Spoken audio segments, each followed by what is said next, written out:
Shalom, Bapak, Ibu, Saudara, dan Saudari sekalian yang diberkati oleh Tuhan. Sebelum kita mulai, mari kita berdoa terlebih dahulu.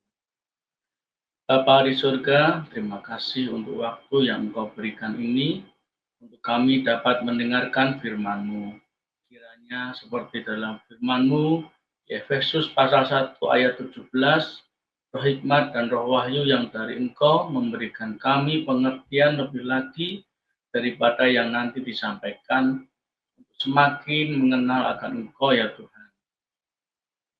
Sebab Tuhan, hanya Engkau saja yang nantinya akan bersama-sama dengan kami masing-masing dalam hidup kami. Dan kiranya terang pengertian yang dari Engkau saja ya Tuhan, yang menerangi setiap hati dan hidup kami, untuk kemudian semakin mengenal akan Engkau ya Tuhan. Terima kasih Tuhan Yesus. Dalam nama Tuhan Yesus kami sudah berdoa dan bersyukur. Haleluya. Amin.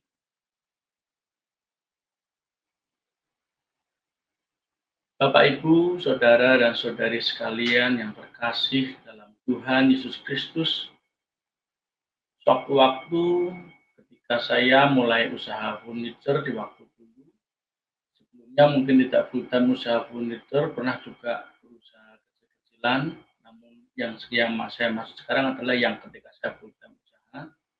Kebetulan waktu itu ada suatu kendala dengan marketing, karena yang tadinya memberi kami orderan atau istilahnya marketing itu kemudian meninggalkan kami tanpa kejelasan yang pasti.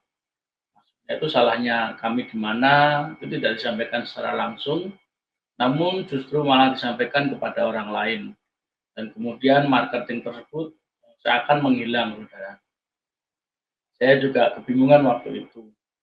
Sudah merekrut orang untuk bekerja, baru kerja beberapa waktu, sudah seperti itu, kemudian marketing itu menghilang. Kebetulan ada beberapa tambahan order lainnya. Kemudian ketika tinggal orderan terakhir, itu sudah last order, terakhir sekali.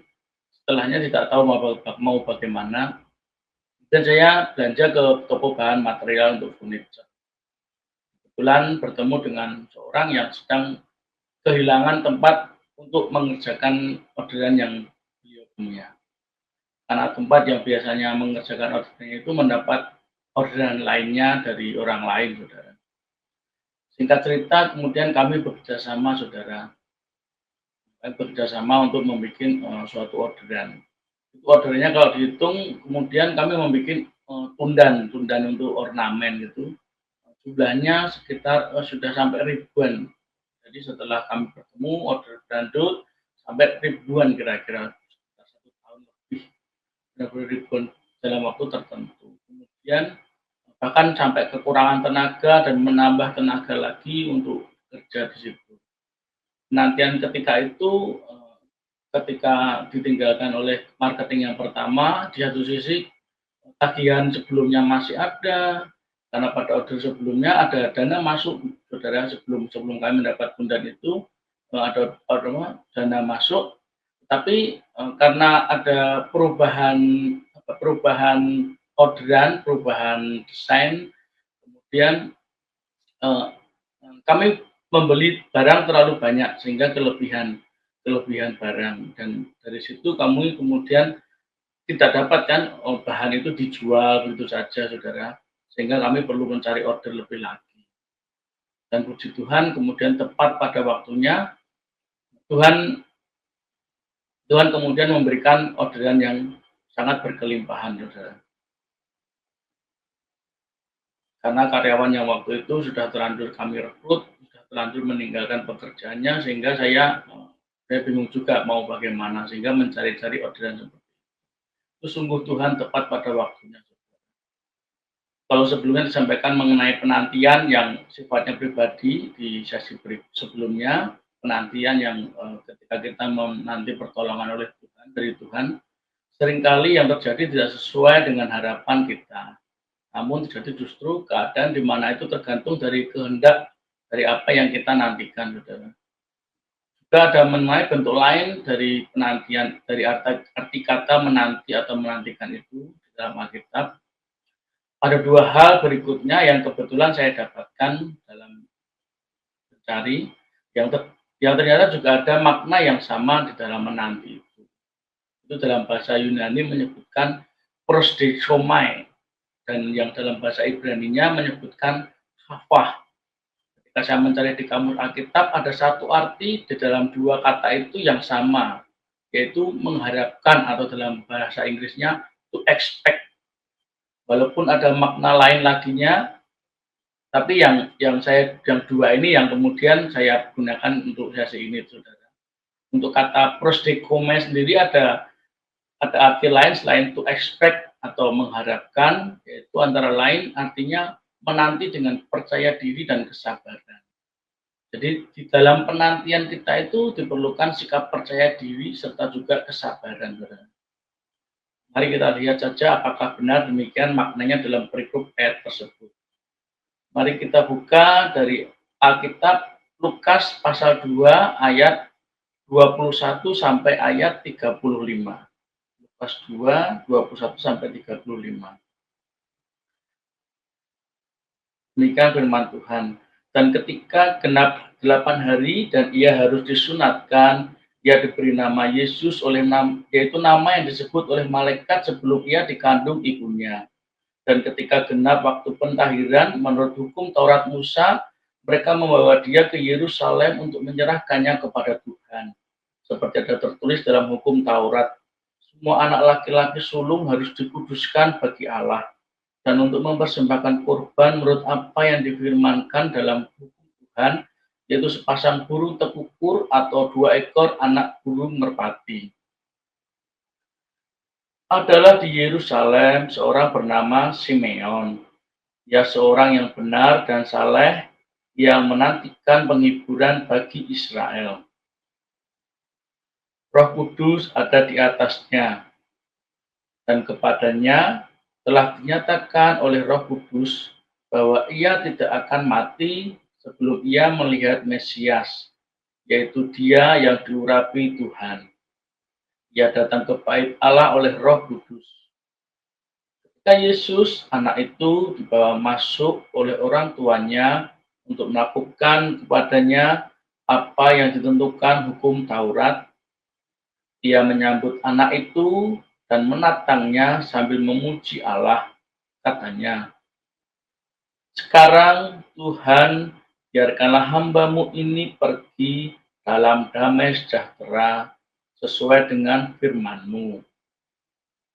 Sebab mataku telah melihat keselamatan yang daripadamu, yang telah Engkau sediakan di hadapan segala bangsa, yaitu terang yang menjadi penyataan bagi bangsa-bangsa lain dan menjadi kemuliaan bagi umat-Mu Israel." Dan bapa serta ibunya amat heran akan segala apa yang dikatakan tentang dia. Lalu Simeon memberkati mereka dan berkata kepada Maria, ibu anak itu, "Sesungguhnya anak ini ditentukan untuk menjatuhkan atau membangkitkan banyak orang di Israel dan untuk menjadi suatu tanda yang menimbulkan perbantahan. Dan suatu pedang akan menembus jiwamu sendiri, supaya menjadi nyata pikiran hati banyak orang." Demikian firman Tuhan.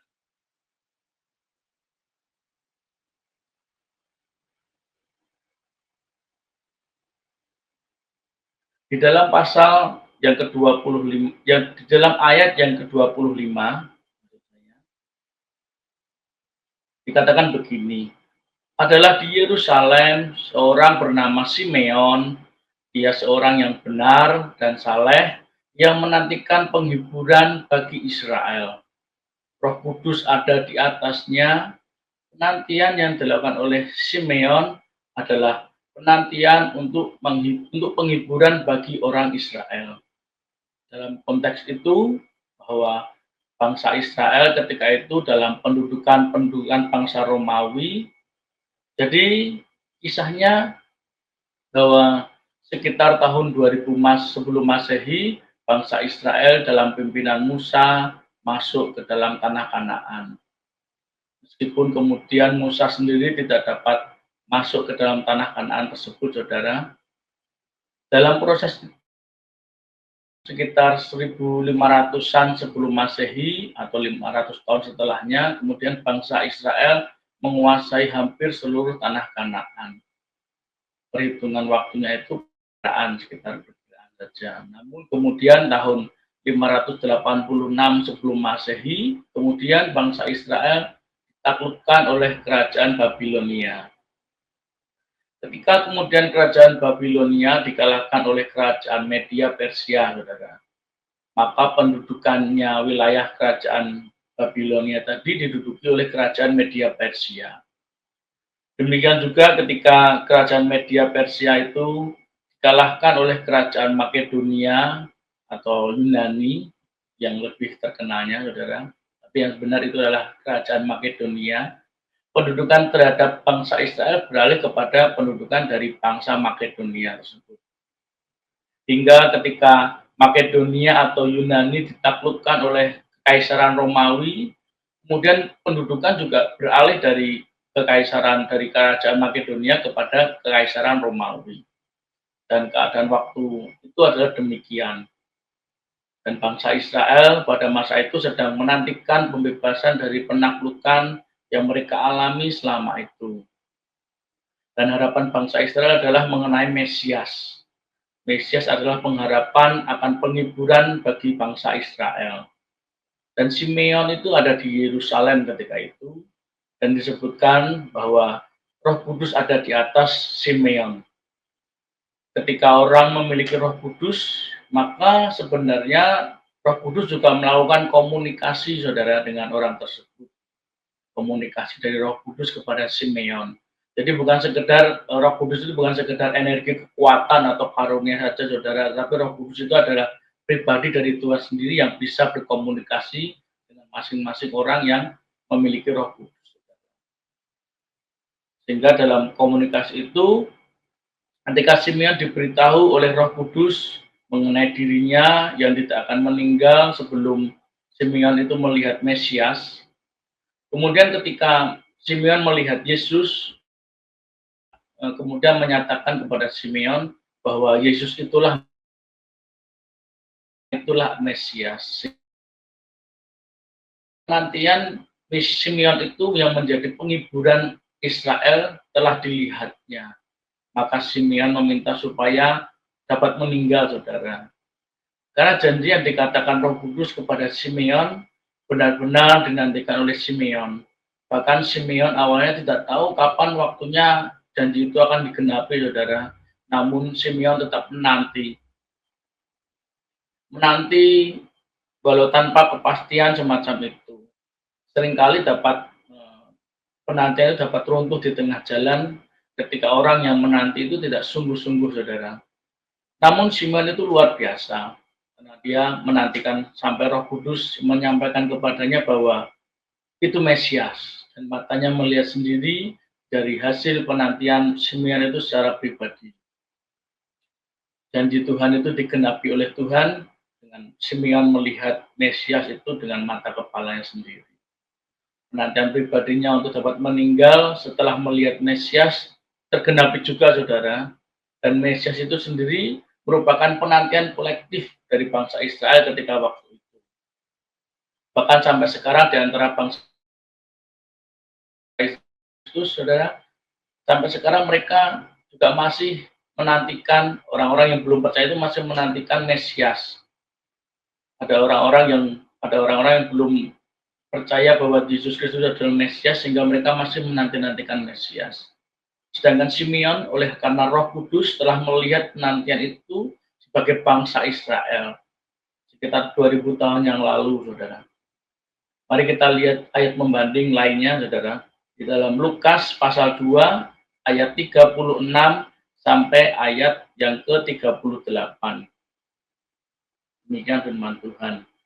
Lagi pula di situ ada Hana, seorang nabi perempuan, anak Fanuel dari suku Asyer.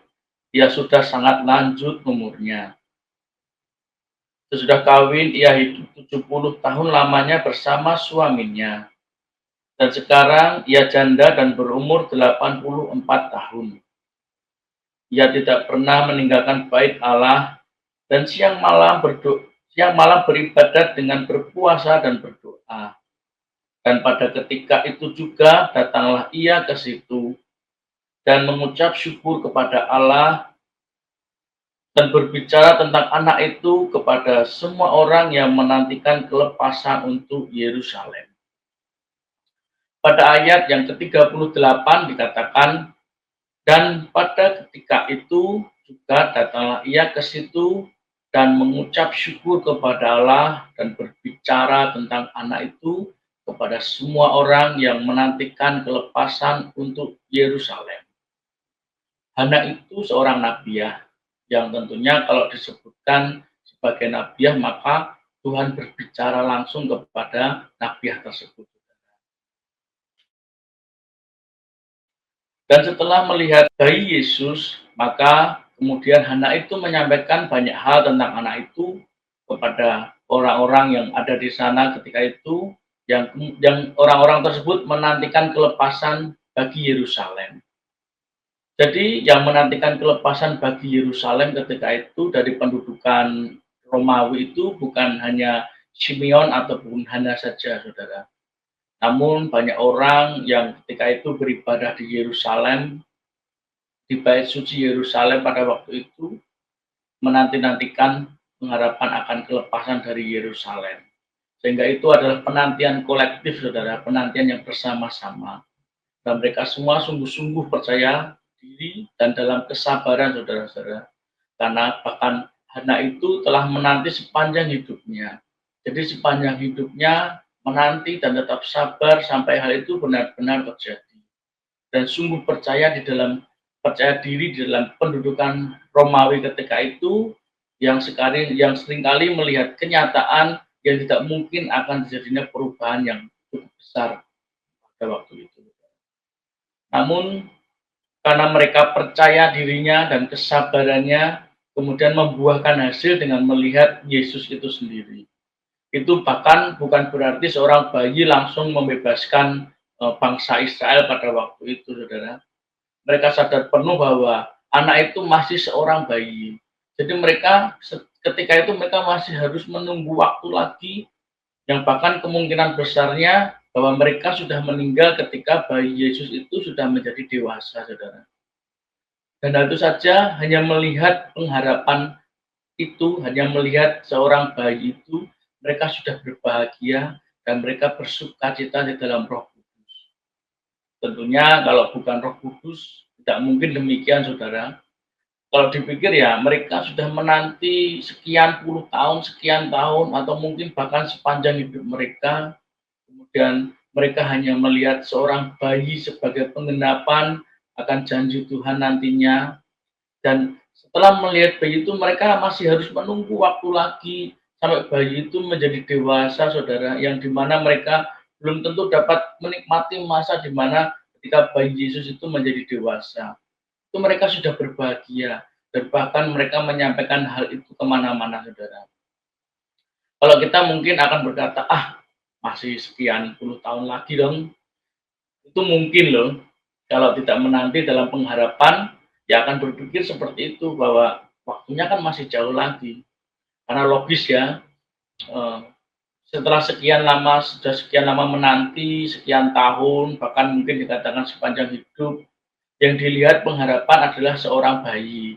Dan tentunya pikiran ini otomatis akan mengatakan bahwa itu kan hasil dari penantian itu masih seorang bayi, masih menunggu sekian puluh tahun lagi. Bahkan tentu ketika waktu itu mungkin jika mereka sudah meninggal, ketika terjadi alhasil, bisa juga pengharapan yang kacau itu bisa menjadi buyar, saudara, pengharapannya. Tapi Roh Kudus tetap menguatkan mereka. Namun demikian kalau kita hidup dalam iman, pengharapan, serta kesabaran, itu sikapnya tentu akan seperti Simeon atau Hana tersebut. Melihat bayi yang akan terjadinya pengharapan mereka, kemudian mereka bersyukur. Mereka mengucap syukur kepada Tuhan, bahkan mereka memberitakan kemana-mana. Karena kelompoknya atau komunitasnya, bahkan bangsanya, mereka percaya bahwa pasti akan diselamatkan. Pengharapannya adalah pengharapan yang kolektif, saudara. Jadi bukan soal mereka menikmati atau tidak, melainkan jauh lebih luas lagi. Pengharapan mereka mereka tujukan kepada bangsanya, saudara. Jadi bukan pengharapan yang bersifat pribadi. Mari kita lihat perikop lainnya, saudara, di dalam Yudas pasal 1 ayat 20 sampai 23.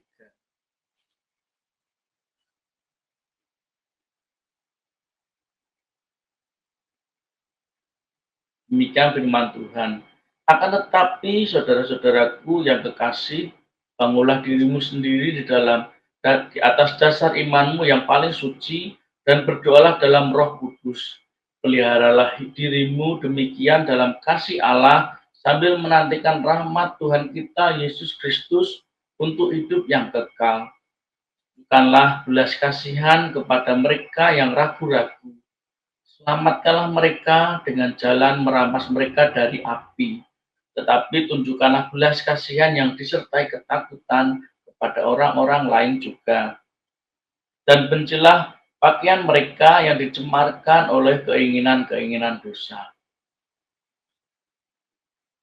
Ini saudara, ketika pengharapan penantian rahmat Tuhan bukan hanya tertuju pada kebutuhan diri sendiri, maka itulah yang terjadi.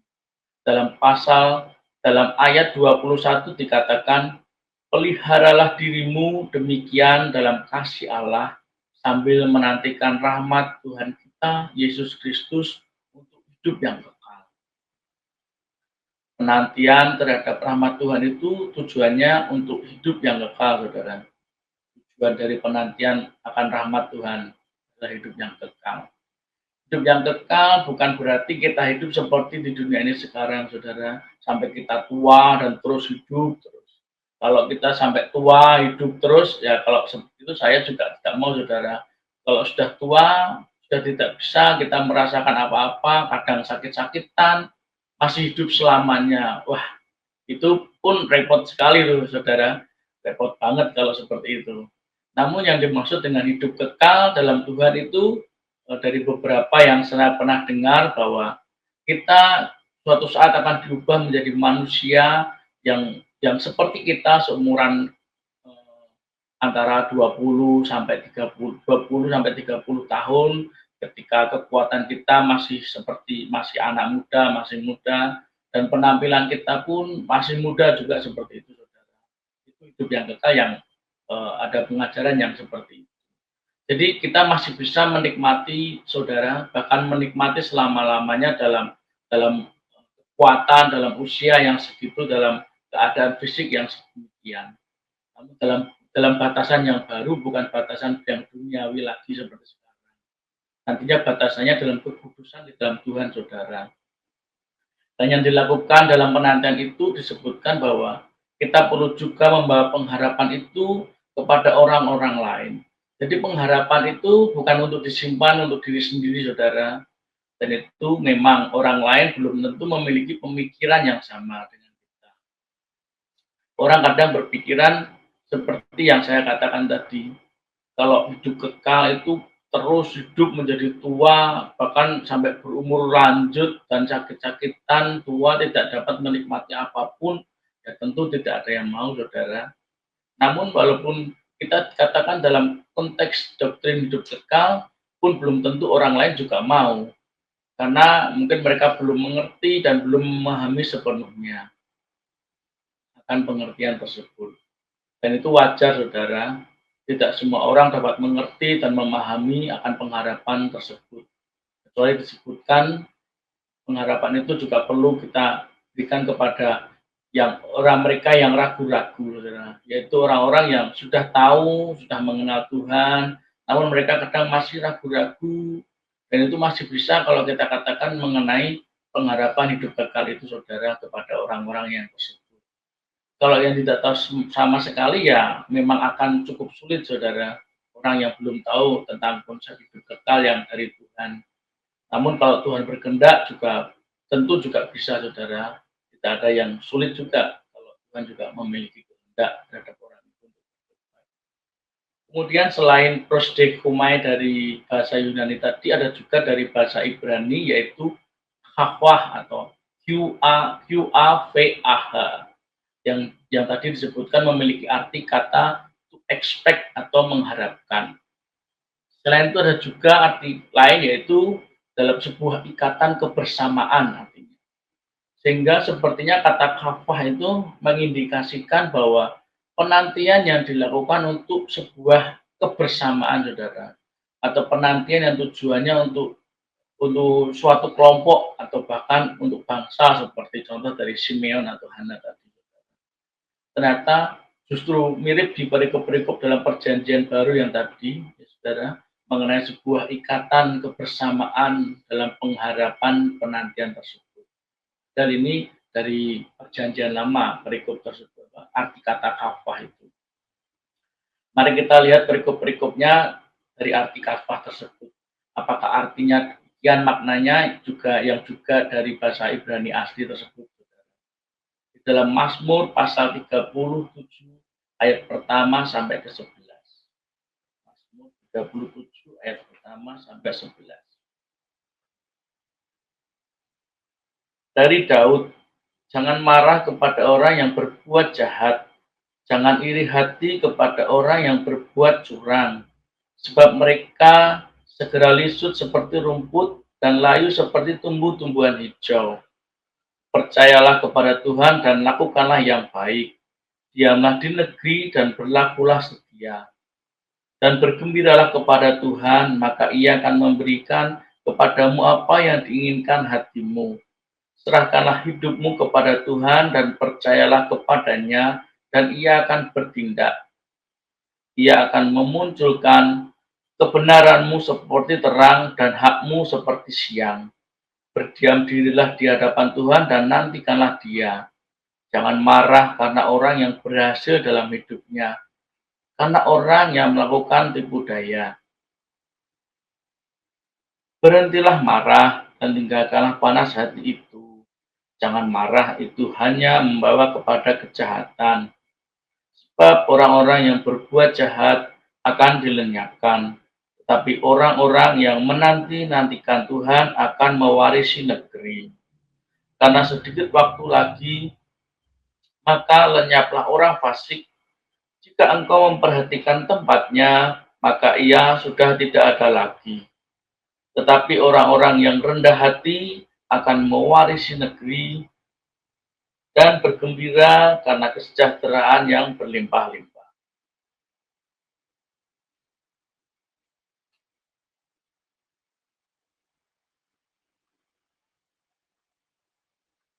Selanjutnya kita lihat juga ke ayat Mazmur pasal 37 ayat 34 sampai 40. Mazmur 37 ayat 34 sampai 40. Nantikanlah Tuhan dan tetap ikutilah jalannya, maka Ia akan mengangkat engkau untuk mewarisi negeri, dan engkau akan melihat orang-orang fasik dilenyapkan.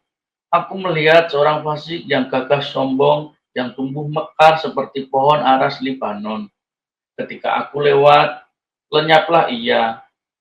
Aku mencarinya tetapi tidak ditemui. Perhatikanlah orang yang tulus dan lihatlah kepada orang yang jujur. Sebab pada orang yang suka damai akan ada masa depan. Tetapi pendurhaka-pendurhaka akan dibinasakan bersama-sama dan masa depan orang-orang fasik akan dilenyapkan. Orang-orang benar diselamatkan oleh Tuhan. Ia adalah tempat pelindungan mereka pada waktu kesesakan. Tuhan menolong mereka dan meluputkan mereka. Ia meluputkan mereka dari tangan orang-orang fasik dan menyelamatkan mereka, sebab mereka berlindung kepadanya.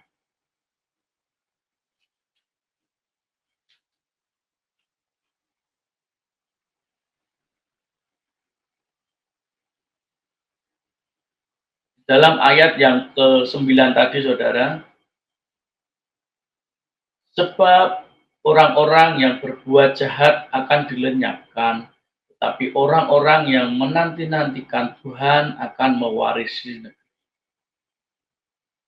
Saudara, itu maknanya juga mengenai kelompok atau orang-orang yang bukan seorang diri tentunya. Karena disebutkan mengenai orang-orang, karena disebutkan mengenai orang-orang, karena banyak orang. Maka pengharapan penantian itu bukan hanya dilakukan oleh satu orang saja, saudara, melainkan dilakukan oleh banyak orang.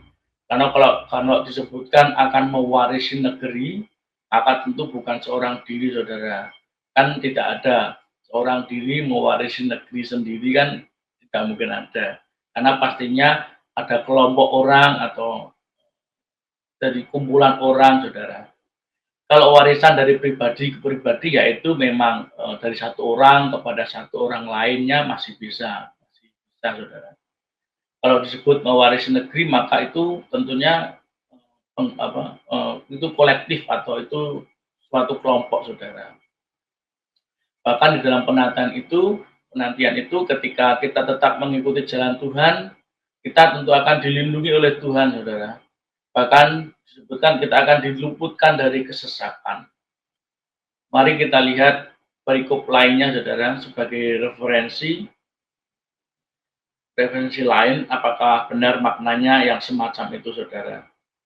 Di dalam Mazmur pasal 40 ayat 1 sampai 3. Mazmur 40 ayat 1 sampai 3.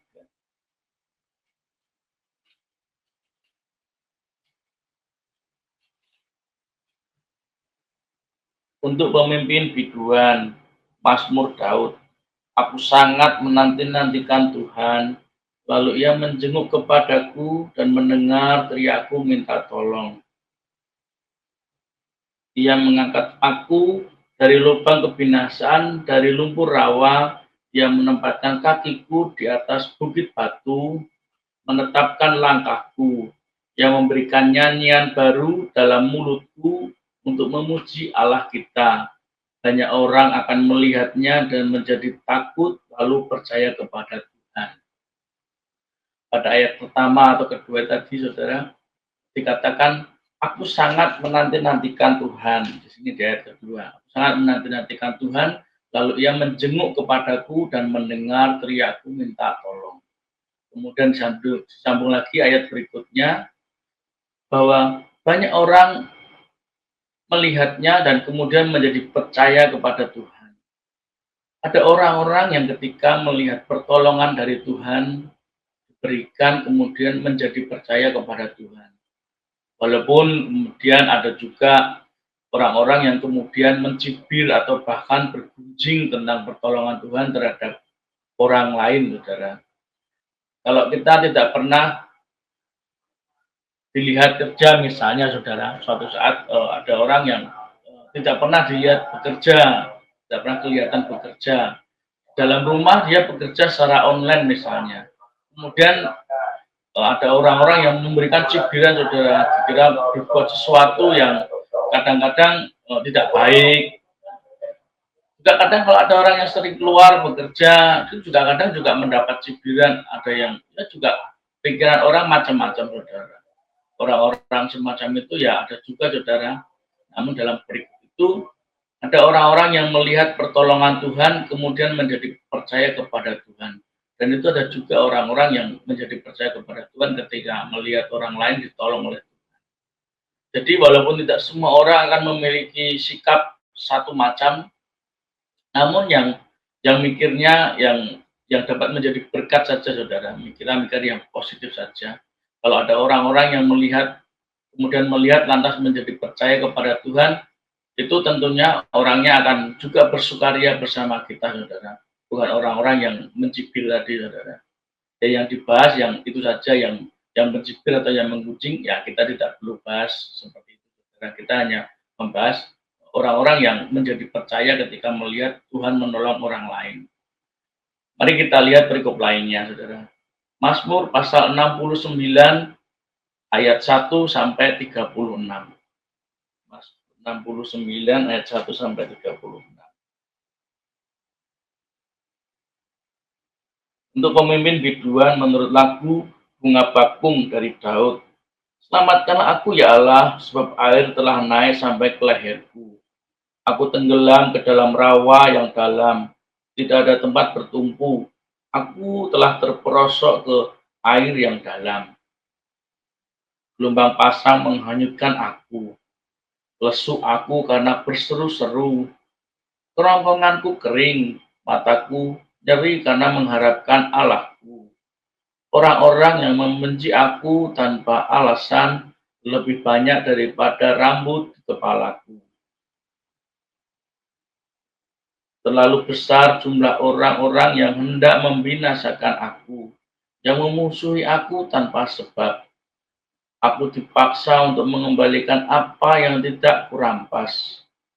Ya Allah, Engkau mengetahui kebodohanku. Kesalahan-kesalahanku tidak tersembunyi bagimu. Janganlah mendapat malu oleh karena aku, orang-orang yang menantikan Engkau, ya Tuhan Allah semesta alam. Janganlah kena noda oleh karena aku, orang-orang yang mencari Engkau, ya Allah Israel. Sebab oleh karena Engkaulah aku menanggung celah, noda meliputi mukaku. Aku telah menjadi orang luar bagi saudara-saudaraku, orang asing bagi anak-anak ibuku. Sebab cinta untuk rumahmu menghanguskan aku, dan kata-kata yang mencela Engkau telah menimpa aku. Aku meremukkan diriku dengan berpuasa, tetapi itu pun menjadi celah bagiku. Aku membuat kain kapung menjadi pakaianku, aku menjadi sindiran bagi mereka. Aku menjadi buah bibir orang-orang yang duduk di pintu gerbang. Dengan kecapi, peminum-peminum menyanyi tentang aku. Tetapi aku berdoa kepadamu, ya Tuhan. Pada waktu Engkau berkenan, ya Allah, demi kasih setiamu yang besar, jawablah aku dengan pertolonganmu yang setia. Lepaskanlah aku dari dalam lumpur, supaya jangan aku tenggelam. Biarlah aku dilepaskan dari orang-orang yang membenci aku, dan dari air yang dalam. Janganlah gelombang air menghanyutkan aku, atau tubir menelan aku, atau sumur menutup mulutnya di atasku. Jawablah aku, ya Tuhan, sebab kasih setiamu baik. Berpalinglah kepadaku menurut rahmat-Mu yang besar. Janganlah sembunyikan wajah-Mu kepada hamba-Mu, sebab aku tersesat. Segeralah menjawab aku, datanglah kepadaku, tebuslah aku, bebaskanlah aku oleh karena musuh-musuhku. Engkau mengenal celaku, maluku, dan nodaku. Semua lawanku ada di hadapanmu. Celah itu telah mematahkan hatiku, dan aku putus asa. Aku menantikan belas kasihan, tetapi sia-sia. Menantikan penghibur-penghibur, tetapi tidak kudapati. Bahkan mereka memberi aku makan racun, dan pada waktu aku haus, mereka memberi aku minum anggur asam. Biarlah jamuan yang di depan mereka menjadi jerat, dan selamatan mereka menjadi perangkap. Biarlah mata mereka menjadi gelap, sehingga mereka tidak melihat. Buatlah pinggang mereka goyah senantiasa. Tumpahkanlah amarahmu ke atas mereka, dan biarlah murkamu yang menyala-nyala menimpa mereka. Biarlah perkemahan mereka menjadi sunyi, dan biarlah kemah-kemah mereka tidak ada penghuninya. Sebab mereka mengejar orang yang kau pukul, mereka menambah kesakitan orang-orang yang kau tikam. Tambahkanlah salah kepada salah mereka, dan janganlah sampai engkau membenarkan mereka. Biarlah mereka dihapuskan dari kitab kehidupan. Janganlah mereka tercatat bersama-sama dengan orang-orang yang benar. Tetapi aku ini tertindas dan kesakitan. Keselamatan yang daripadamu, ya Allah, kiranya melindungi aku. Aku akan memuji-muji nama Allah dengan nyanyian, mengagungkan Dia dengan nyanyian syukur. Pada pemandangan Allah itu lebih baik daripada sapi jantan, daripada lembu jantan yang bertanduk dan berkuku belah. Lihatlah, hai orang-orang yang rendah hati dan bersukacitalah. Kamu yang mencari Allah, biarlah hatimu hidup kembali. Sebab Tuhan mendengarkan orang-orang miskin dan tidak memandang hina orang-orangnya dalam tahanan. Biarlah langit dan bumi memuji-muji Dia, lautan dan segala yang bergerak di dalamnya. Sebab Allah akan menyelamatkan Sion dan membangun kota-kota Yehuda, supaya orang-orang diam di sana dan memilikinya. Anak cucu hamba-hambanya akan mewarisinya, dan orang-orang yang mencintai namanya akan diam di situ.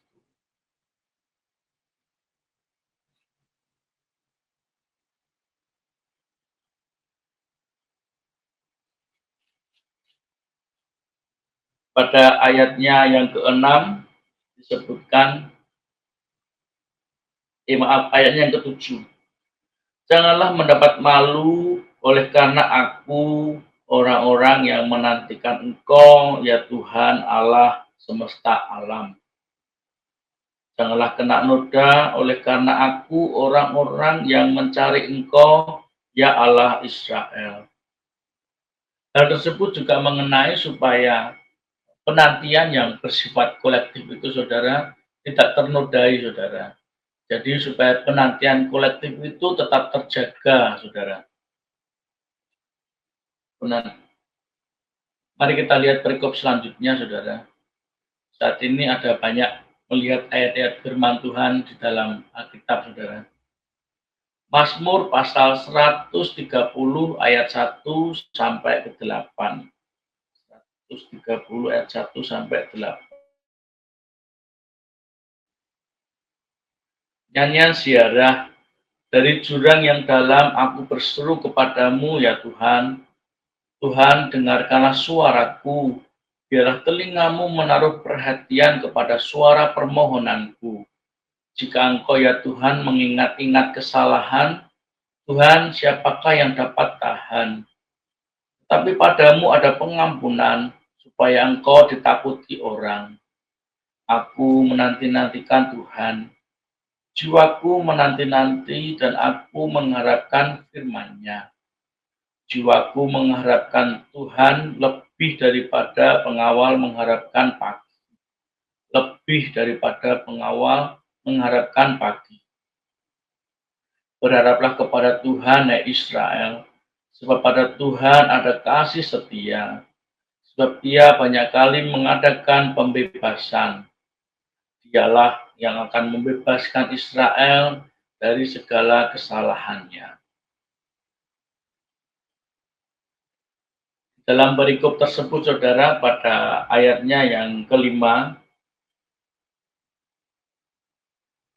penantian ayat yang kelima, penantian Tuhan pun termasuk di dalam mengharapkan firman dari Tuhan, saudara.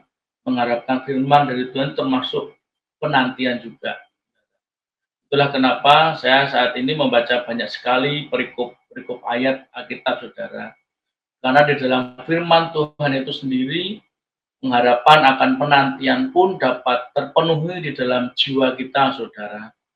Ajakan pengharapan secara kolektif untuk tetap menantikan Tuhan, untuk tetap berharap kepada Tuhan, itu yang kemudian menjadi bagian di dalam penantian itu sendiri.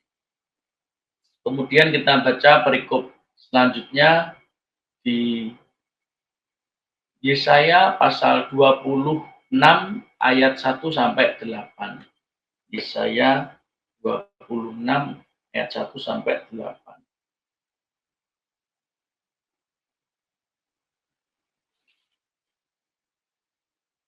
Pada waktu itu nyanyian ini akan dinyanyikan di tanah Yehuda. Pada kita ada kota yang kuat untuk keselamatan kita. Tuhan telah memasang tembok dan benteng.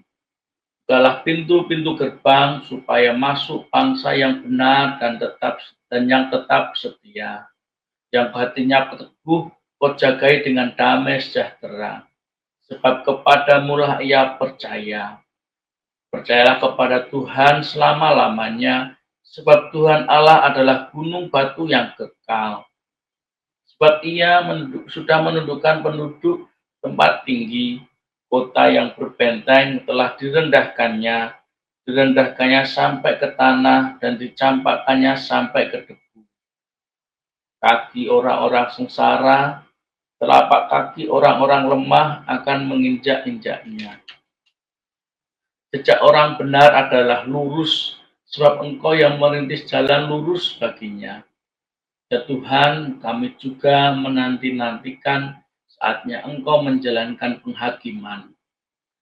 Kesukaan kami ialah menyebut namamu dan mengingat Engkau.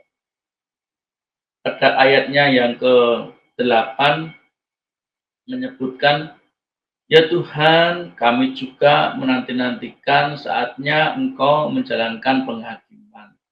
Kesukaan kami ialah menyebut namamu dan mengingat Engkau. Ini merupakan penantian yang kolektif atau penantian yang bersama-sama mengenai pertolongan dari Tuhan, saudara. Di mana Tuhan dapat menundukkan penduduk tempat tinggi, bahkan disebutkan kota yang berbenteng dapat direndahkan oleh Tuhan, itu merupakan penantian yang bersama-sama. Dan untuk apa satu orang kemudian sampai menundukkan satu kota, saudara. Kemudian perikop selanjutnya, saudara, masih 2 perikop lagi, saudara. Jadi bersabar ya, saudara, menanti dengan sabar. Yesaya pasal 40 ayat 21 sampai 31. Yesaya 40, 31, 41.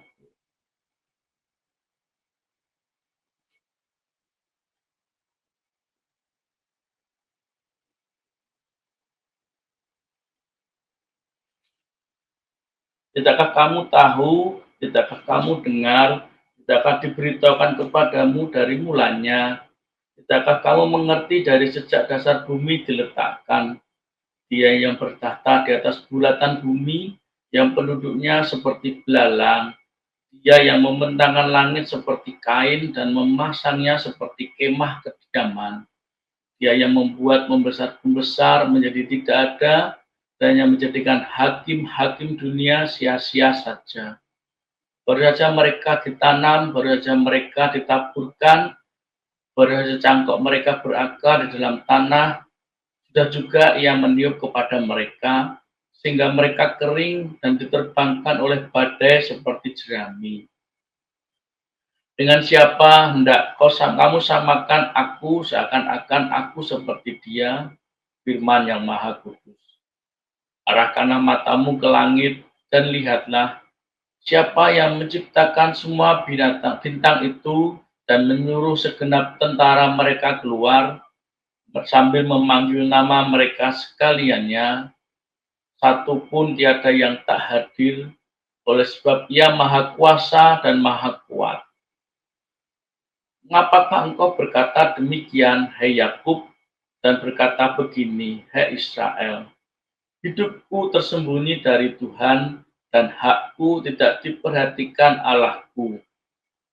Tidakkah kau tahu, dan tidakkah kau dengar, Tuhan ialah Allah yang kekal, Allah kekal, yang menciptakan bumi dari ujung ke ujung. Ia tidak menjadi lelah dan tidak menjadi lesu, tidak terduga pengertiannya. Dia memberi kekuatan kepada yang lelah dan menambah semangat kepada yang tiada berdaya.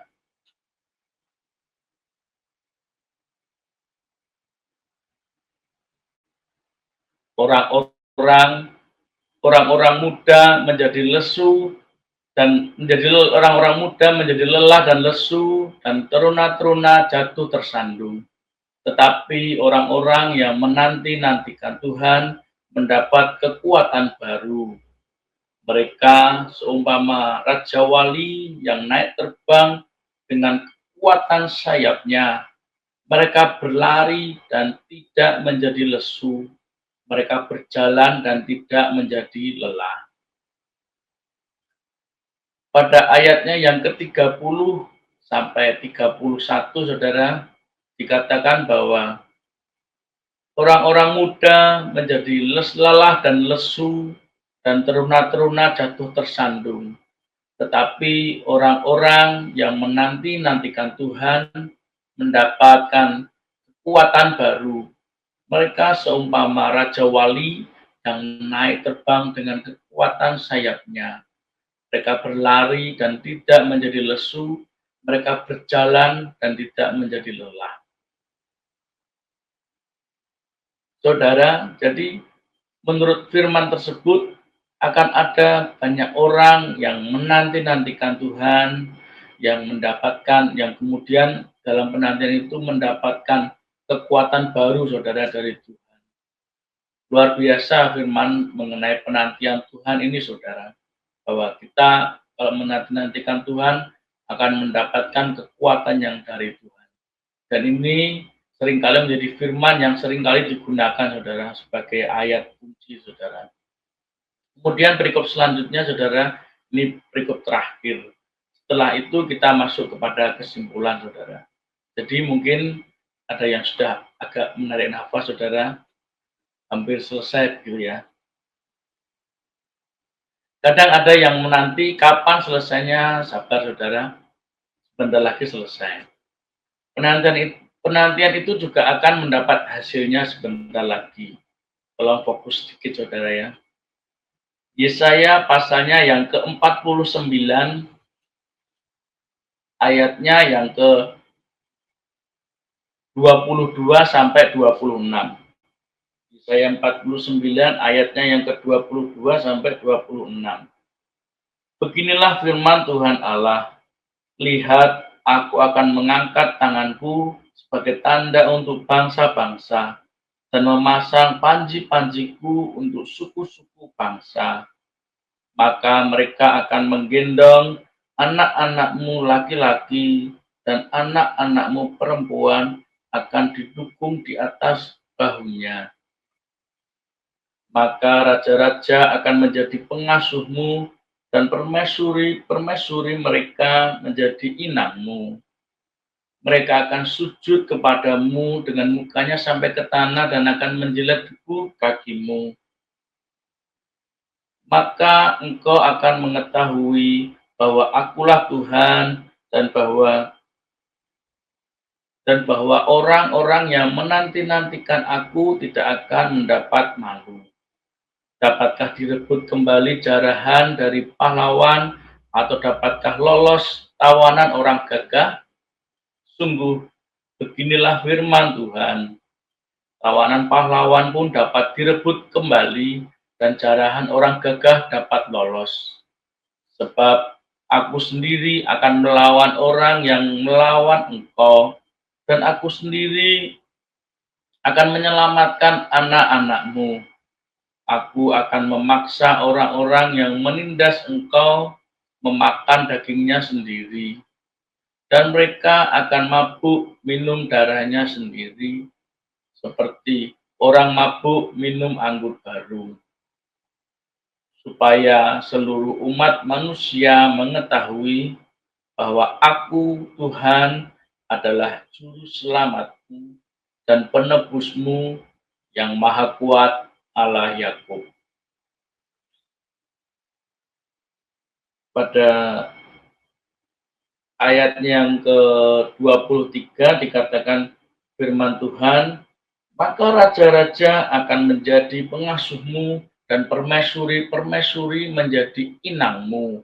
Mereka akan sujud kepadamu dengan mukanya sampai ke tanah dan akan menjilat debu kakimu.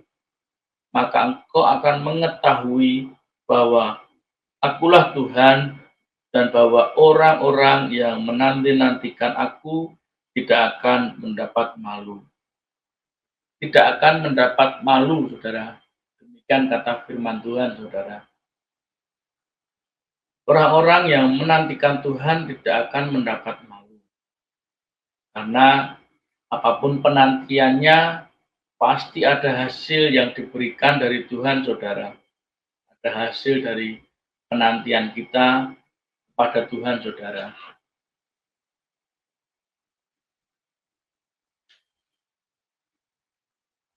Karena disebutkan bahwa maka engkau akan mengetahui bahwa orang-orang yang nantikan aku tidak akan mendapatkan malu. Pasti akan ada hasilnya yang diberikan dari Tuhan ketika kita menanti-nantikan Tuhan, saudara.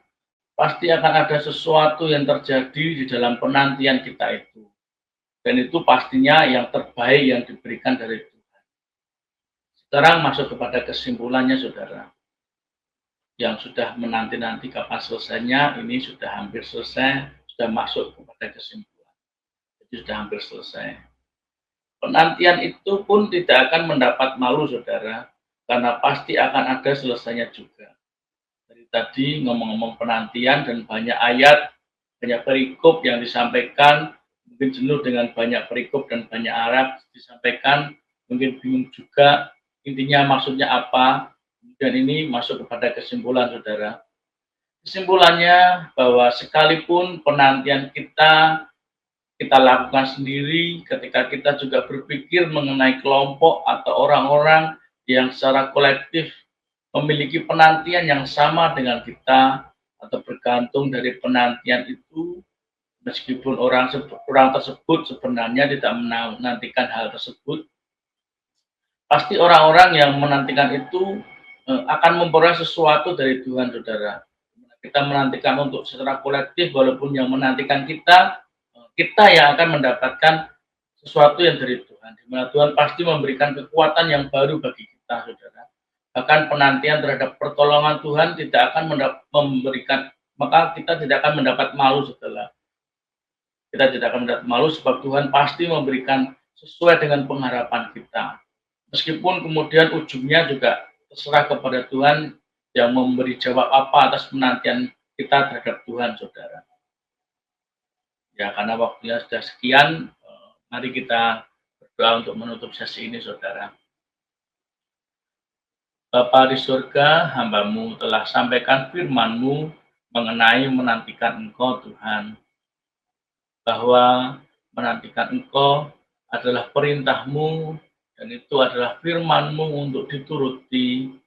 Kiranya Roh Kudus-Mu yang beserta kami, memberikan kami lebih lagi pengertian akan seluruh kebenaran firman-Mu, dan biarlah tidak ada satupun dari firman-Mu yang gagal, ya Tuhan.